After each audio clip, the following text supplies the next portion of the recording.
Alright, we've got a ton of little packages.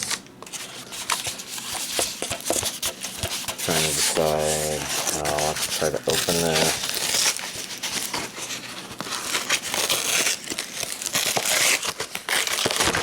Oof, sorry about that.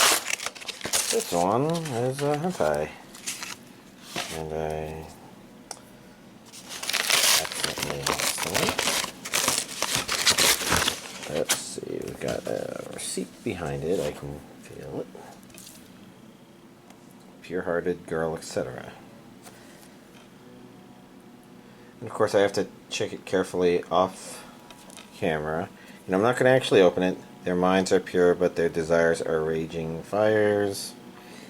It's a thing. I'm trying to think if that's the only hentai DVD or not. Can't remember. This one I'm not surprised isn't, because I do believe this is the newest arrival.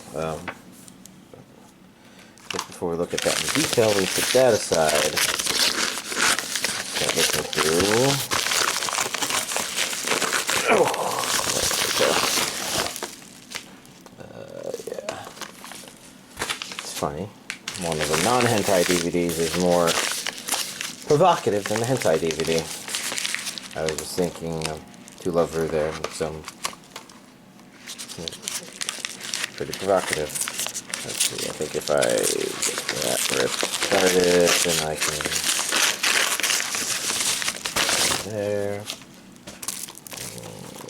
Yeah, none of these are hentai. And then we've got what is in here, which easiest to start with a little bit of a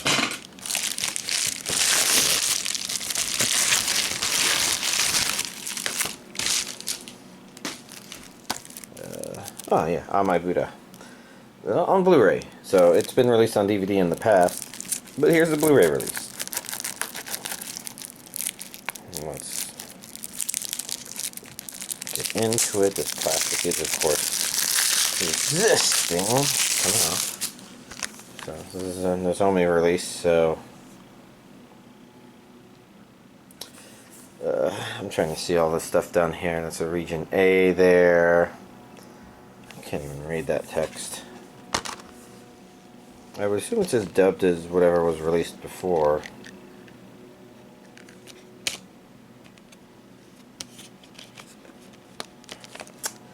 And I don't remember the series. I remember trying to start watching it, but not caring for it.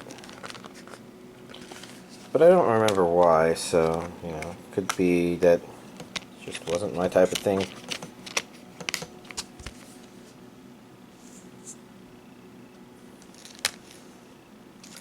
I mean, it's interesting because all the girls look cute and all that, but yeah.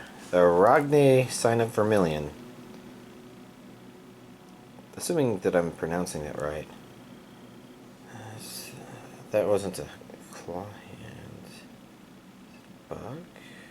What's going on there? If the walls of her apartment could talk, they would be screaming the howls of the damned. Well, let's open it up a little bit more.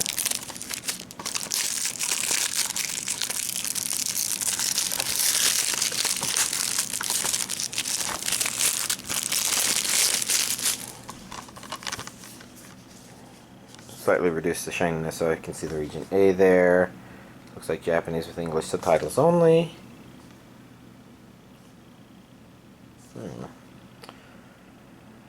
Movie on one disc. Okay, I thought this was a movie. It does look kind of creepy and interesting. Next up, we've got more InuYasha on Blu-ray. This would be set 4.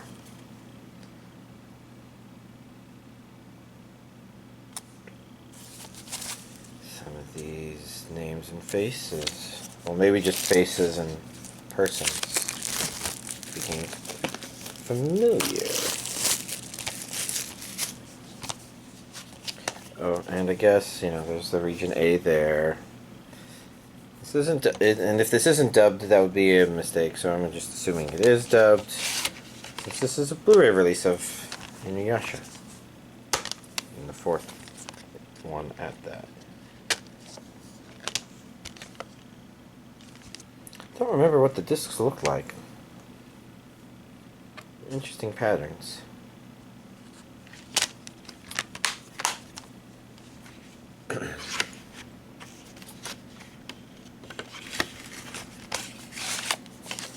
There we go. We've got a certain scientific railgun T. Part 1, episodes 1 through. So this is probably a good sign that I should finish Index 3. And I think it was generally... No. I can't say generally. I should say it was specifically told to me by at least one subscriber that some of the weirdness with that series was just that they were so far behind stuff that they actually wanted to animate that season 3 of Index is rushing through stuff, which, you know, kind of makes sense with some of the general feelings and stuff there.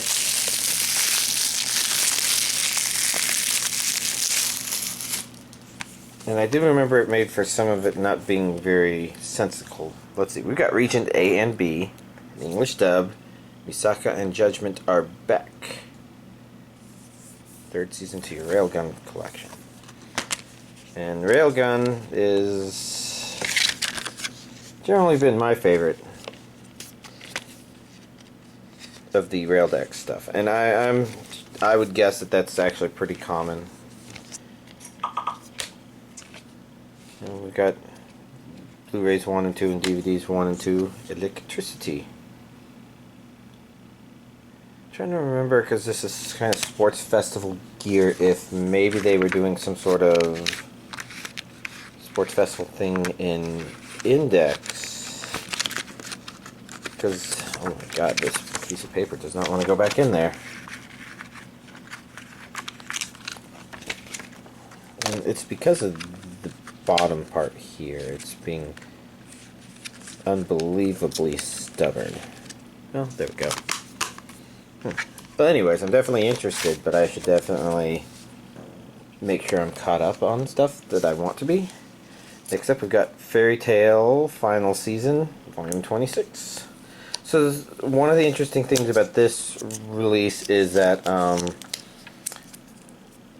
this was shipped when the winter storm originally let up, but it's yeah, basically it took it a while to show up because the package got lost and the two things in there.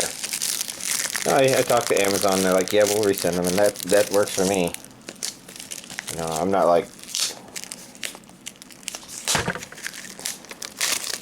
trying to game the system or anything like that. Now, unfortunately, that means no Konosuba 2 today. That'll be in next week, since, oh my god, this plastic is not coming off very cleanly. I can tell it didn't come off the top very cleanly at all. The real problem is the plastic is a combination of tenacious and fragile, so it's breaking at areas and sticking at other areas when it shouldn't. Anyways, so this is one of those two things.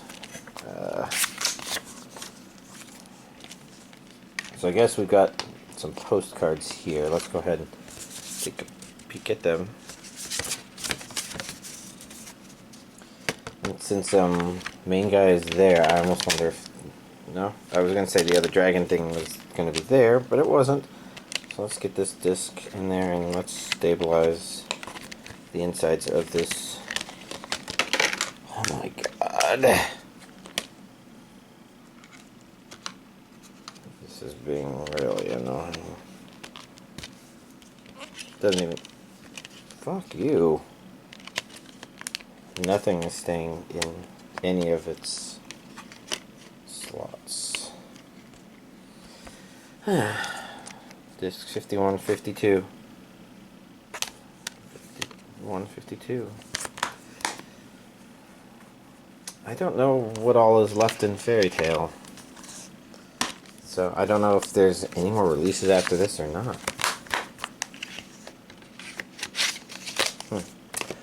Next up, we have Moto to Love-ru Complete Collection. New English Dubbed Edition.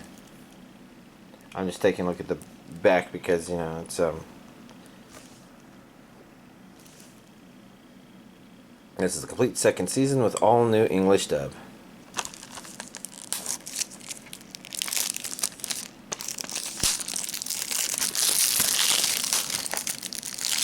If I remember correctly, one of the problems with trying to watch further To Love-ru stuff was that there was some important OVAs between seasons. I think it was between seasons 1 and 2 that introduced additional characters, and then season 2 I think just starts off with those characters being around.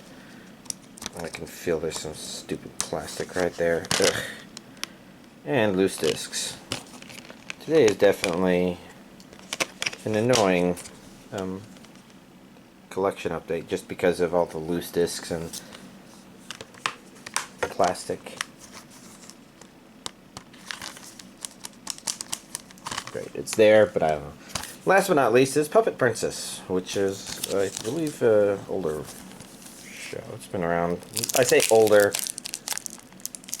so we'll say at least 90s, but that is pretty old at this point, because any anime that came out in the 90s is now old enough to drink.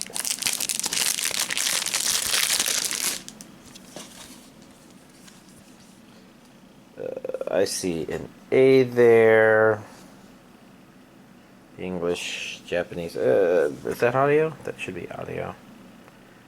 Audio, yeah. Because I would expect this to be dubbed just because it's been around long enough that it should be. Yeah, alright. Here's this week's anime DVD collection update. Alright, well, let's see. I guess I only have certain things to talk about, maybe just the 2 anime. So, I finished My Hero Academia Season 4 with my friend, and, you know, it was pretty great. You know, I've had a chance to go back and rewatch the stuff that happened at the end of Season 4 Part 1, and, you know, I think I complimented it at the time, but it really is just great. Just a really great ending to it. I think other people have pointed out in YouTube videos related to some of the music that it does a really good job of building up hype, payout, build up, something like that. And I think my comment was along the same, that most movies wish they could have that kind of build up of anticipation for the final conflict. So Season 4 is pretty good in that regard. And I was, I guess, given a heads up that the second half of Season 4 is kind of a continuation of that stuff, sort of, and it's kind of good spiritual conclusion. So Season 4 as a whole is actually pretty great, I would say. It's... Let's see, because I'm trying to think what I can talk about without spoiling too much, but for the most part, Season 4 does seem to have a kind of general goal that's there from beginning to end, where there's some stuff initially set up where maybe where it's going to be trying to go is maybe not as obvious, but it kind of sets up the important pieces pretty well. So the ending of Season 3, I believe, established things that were going to come up in Season 4, but you probably didn't quite know what those were going to be. And Season 4, you just, I don't know, it's... I would say it was pretty good, and it's really interesting because Season 4's ending with stuff, like my commentary to my friend as we were watching it is, alright, you know, we've got one more episode left, and this has to be the episode that kind of sets us up for expectations in terms of Season 5. And I would say it did that. It actually, yeah, I don't want to talk about that too much because there's good points to make there related to just general topics about when things are at stake, what we the audience expect the outcome might be, what we want it to be, and how a good show will create conflict that makes you worried about some of that stuff. So yeah, I can't really talk about a whole lot of examples, counter examples, but it's really interesting, and it's really good because even though a whole lot of the way this season ended seems like it's doing universe catch-up sort of stuff, it still ends up bringing things back to Midoriya. And that's just been one thing about My Hero Academia that's really great in general. So, you know, I'm not sure if you would classify it as a long-running shonen. I'm guessing it's shonen and it's long-running, but it's definitely pacing itself very differently and presenting itself very differently. It's clearly stepping into places where previous shows have faltered or stumbled, but it continues to do a pretty good job of not doing that. So, like, you know, there's this general concept of, if you're going to make a long-running show, how do you make it interesting? How do you make it good? How do you make people keep wanting to come back? And I think shows come up with stuff, but they also kind of shoot themselves in the foot doing some of that stuff. I think Naruto's a really good example, especially since it as a series remained fairly popular and watched, but I think even fans of the show would be admitting that it was just full of so many flaws and annoyances, and sometimes you would spend your time saying, why am I watching this show again? Because, like, you know, this is kind of related to my Orphan discussion from last week, where a show really needs to give the audience something which makes them say, oh yeah, I'm coming back to watch because of this. And for some shows, it's just, well, it's occasionally good, sometimes it's okay, and it's bad sometimes, but I can put it on and put it on in the background and just digest it until something good happens. And, you know, Orphan kind of failed even in that department just because 4 episodes in, you're kind of, you don't have a good feel for what you're really going to be watching the show for. Like, it's interesting because it's probably good.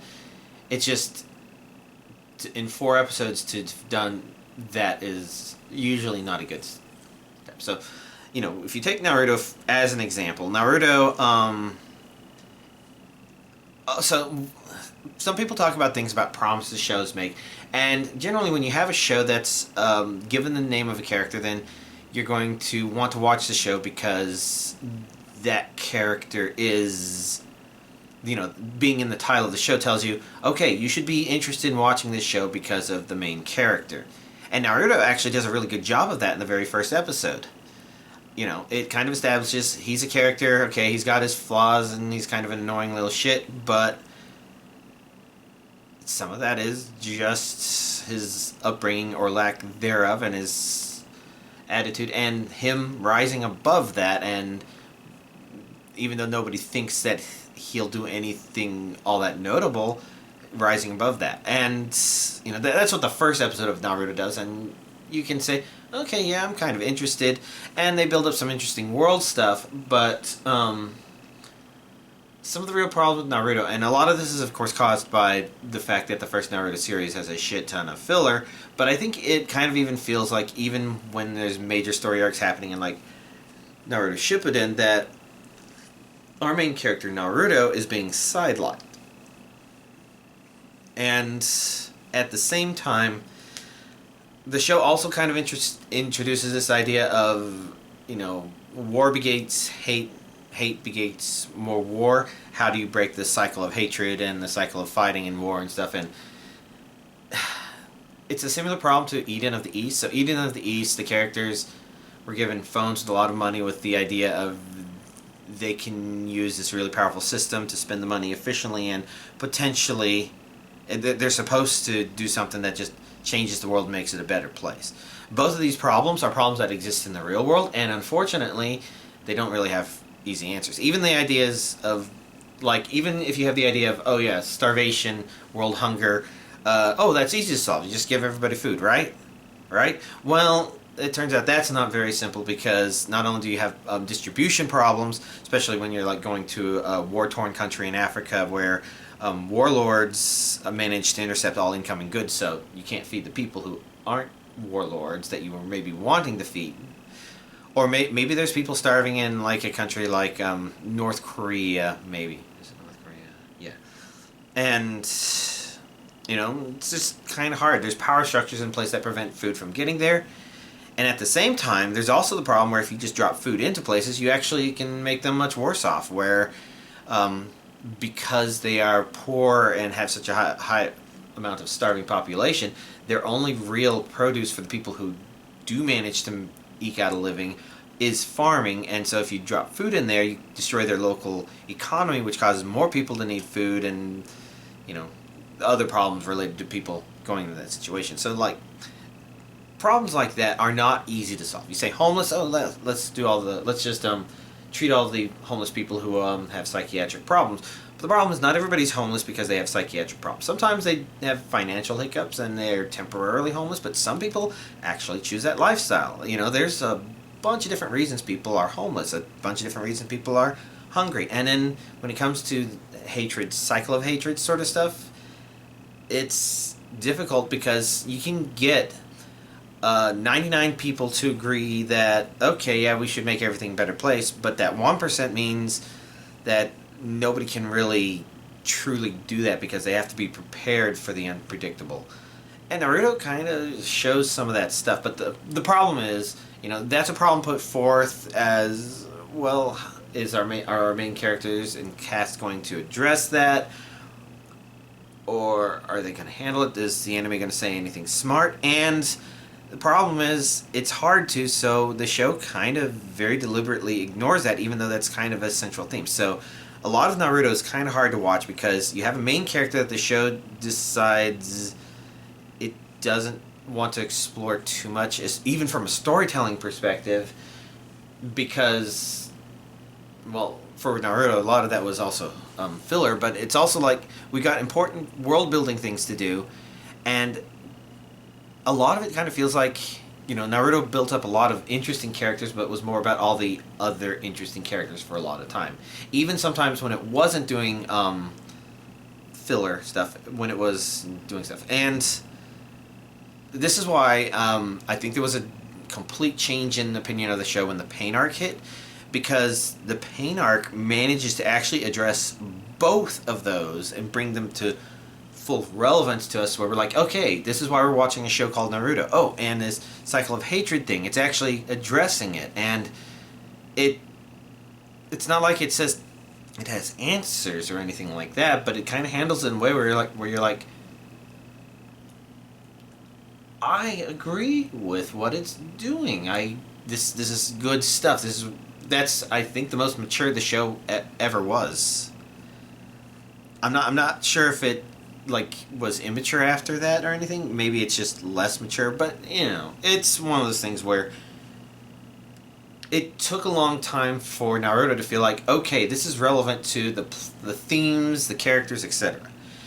And that's a whole long story getting back to My Hero Academia, talking about how My Hero Academia is really enjoyed and I think liked by a lot of people, not because, oh, it's got all these cool characters and cool world, cool animation. It has all that stuff. But it's because, from a storytelling perspective, even when it's building up other characters for this moment so that we learn more about those characters, it still somehow always comes back to our main character, Midoriya, and the promise it gives at the very beginning of the show about him becoming the greatest hero.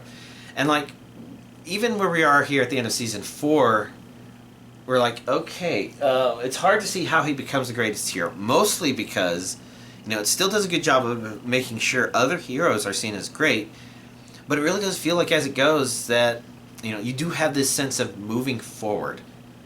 I guess it's really interesting because, like, it also gives you a long-term goal and you kind of understand short-term how they're moving closer to that in one way or another. It's just right now it kind of still feels like, as great of a character as Midoriya is, he's still kind of in that shonen slump of being the student character. So he's not the prodigy that teaches everybody what it means to be a hero, which makes sense because it's a world full of heroes already. But it's interesting because it's hard to tell when it's going to make that jump from him being the student to him being the person that everybody looks up to, which is kind of what you expect based on the premise given in the very first episode. But it does feel like it's moving in that direction. And it does feel like, again, whenever they do anything in here, they'll have a school festival. It's pretty common for any show, especially one that has a school setting, to have a school festival. But some of the stuff that Midori is doing there does seem kind of relevant to him just becoming better and better, I guess. More and more competent. And, you know, again, the 4th season kind of ends where it feels like it's building up, again, the world in general, because it's got other interesting people that are dealing with the repercussions from the world it is in, and it almost seems like a distraction for Midoriya, but then they managed to slightly tie it into the Midoriya stuff, so.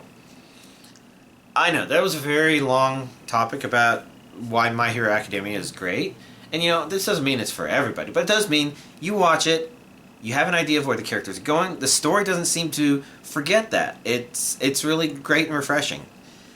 Especially since, you know, it also progresses pretty quickly through stuff that normally feels like other shows take forever. You know, you can kind of feel where it would have been slowed down in some cases, but it's not. And it'd be interesting if that magic could be replicated more. I guess what I'm thinking is you seem to have some sort of good balance between some good initial writing, which has set up some good stuff that makes you interested, as well as some sort of production. I was going to say miracle, but it's not a miracle. It's some sort of production greatness that is allowing for it to be pre-produced in a way that doesn't feel like, oh, we got to milk this cow or something like that. And, you know, I think Attack on Titan is also probably a really good example of this sort of stuff as well, where I'm not sure if you get a really good premise for the long term, per se, but you're definitely given a goal where you're like, okay, I want to keep watching because this character has a goal and I do want to see if they can do it. And Attack on Titan is smart because it kind of changes over time because it's smartly written. But since I didn't watch any of that, I shouldn't talk about it as much. Let's go to Toilet Bound Hanako-kun. So,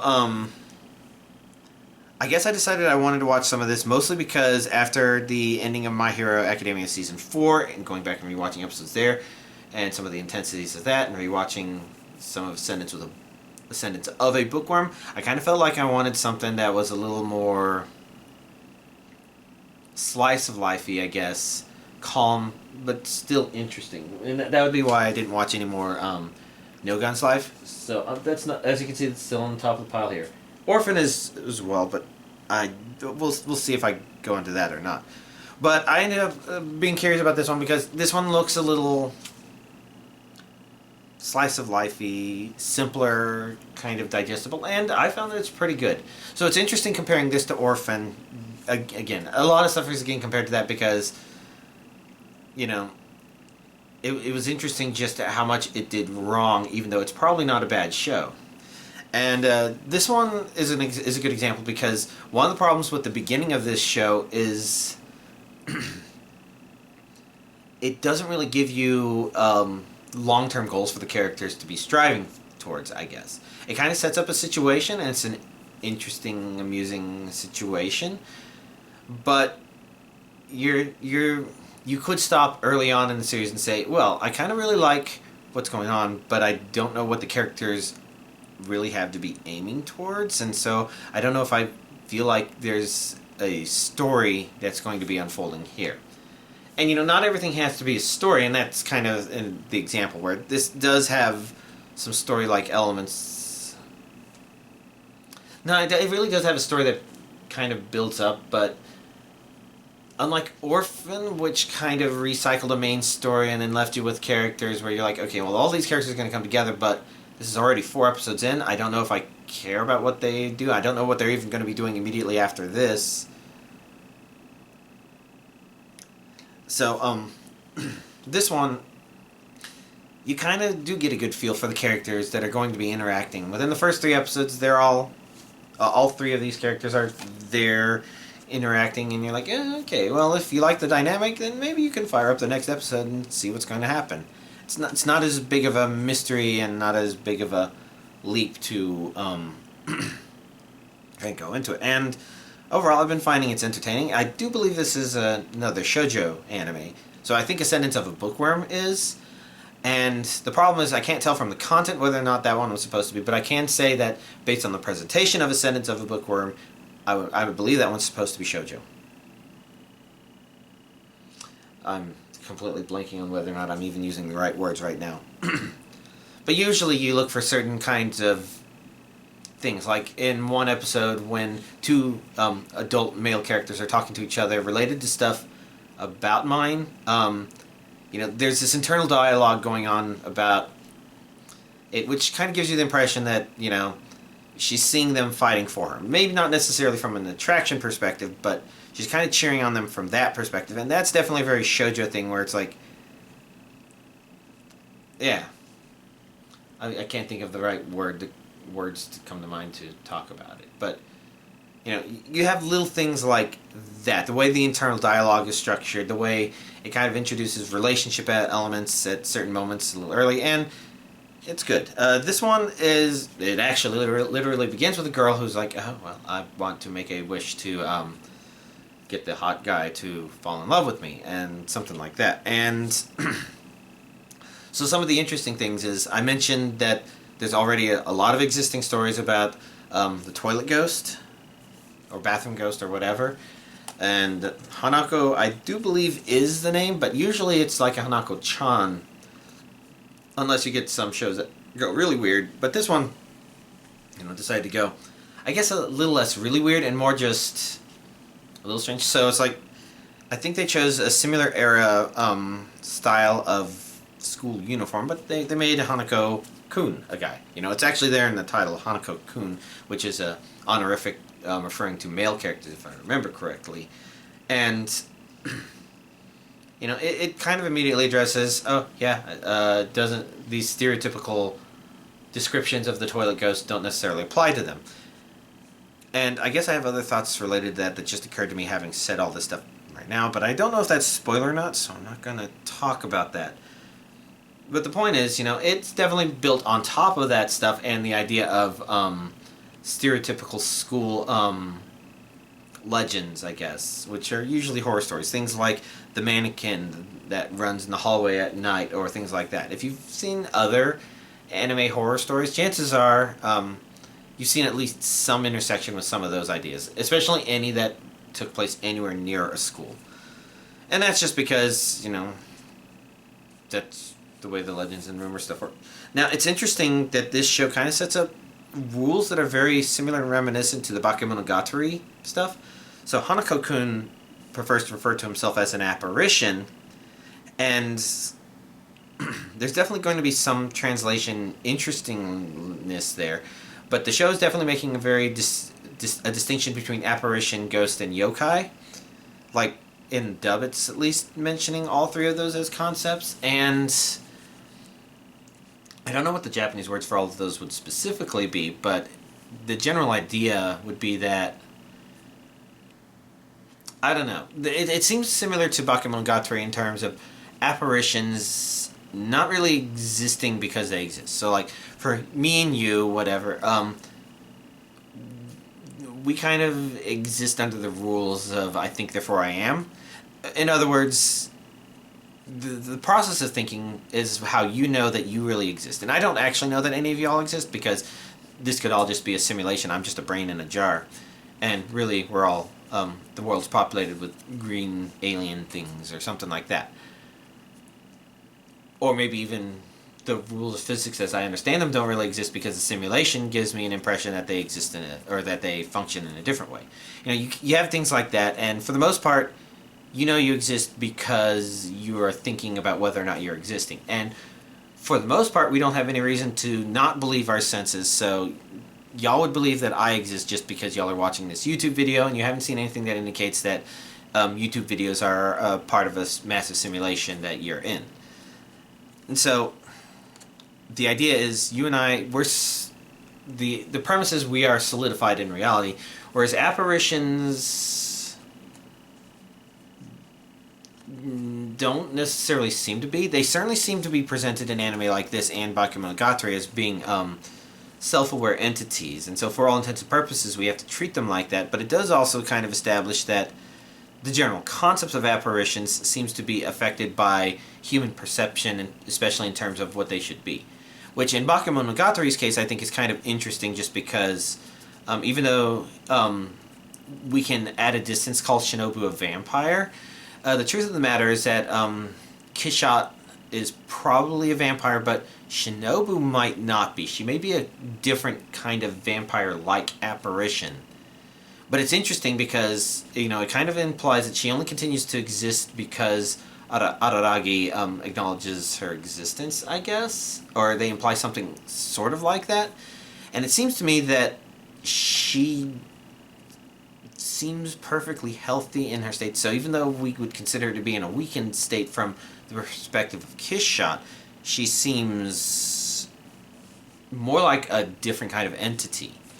And I kind of think that a whole lot of that is because of the show's concept of the observation, and that's what this one kind of is addressing, where these school wonder apparition sort of stuff are affected by the human rumors about what they are doing, and a lot of the show seems to be about conflict coming up because of that, and because our main character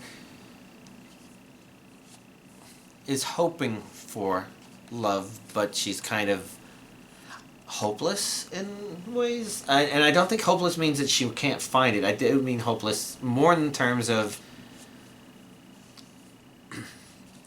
her attitude is one of setting herself up for disappointments. The show seems to know and be aware of this, and at the same time, you know, just, yeah. Anyways, it's a whole lot of babbling I've been doing. I have to make sure I'm not running low on time. Yeah. And how long have I been recording? Okay.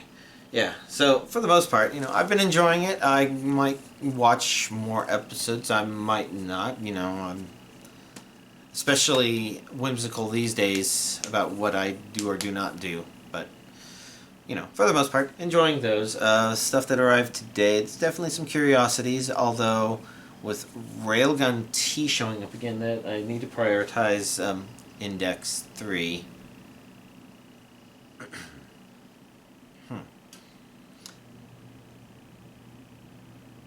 So I guess I'll have to figure that out.